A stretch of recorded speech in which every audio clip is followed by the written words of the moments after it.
अस्सलाम वालेकुम दोस्तों, आज के मिनी व्लॉग में आपका भाई जा रहा है क्योंकि भूख लगी। दोपहर का टाइम था। इधर से मैंने कहा कोई रोटी वगैरह ले लें। इधर सलीम चिकन ब्रोस के बाद इधर से रोटी ली। इधर से मैंने फिर साथ चावल भी हो जाए क्योंकि भूख ज़्यादा लग रही थी और चावल खाने का भी मूड था। ये भैया खरीद, मैंने कहा एक प्लेट चावल ले लेता हूँ।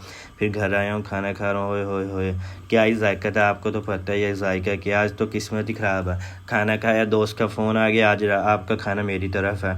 फिर दावत ही इनकार भी नहीं कर सकता था और दूर भी काफ़ी था, फिर भी जाना पड़ा। इतनी इतनी प्यार से बुलाया था, इसलिए आपका भाई चला गया। रास्ते में पेट्रोल ख़त्म हो गया, फिर आपका भाई वैसे ही लेके जा रहा। अब क्या करें, फिर पेट्रोल डलवाया, काफ़ी चल के थक गया हूँ आज तो। फिर भी आपका भाई लगा रहा। उसके बाद हुज़ैफा भाई पीछे छोड़ के आया तो उसको लेने निकल गया। ये है झील के पास ना, कैंट एरिया, उस तरफ दावत है। फिर इसका बाद कितनी वीआईपी जगह, खूबसूरत भी जगह। फिर आपका भाई पहुंच गया और उसके घर वीआईपी बिरयानी बनी थी, साथ कौरमा था। फिर भूख तो लगी थी, फिर खाना तो था ही ना, जो भी तो बिरयानी का तो हाय हाय क्या ही टेस्ट थे। साथ हुज़ैफा भाई था, इस भाई ने दावत की थी। कहते मैंने खाना आपसे पहले खा लिया। मैंने कहा ये तो गलत बात है। कहता कोई बात नहीं।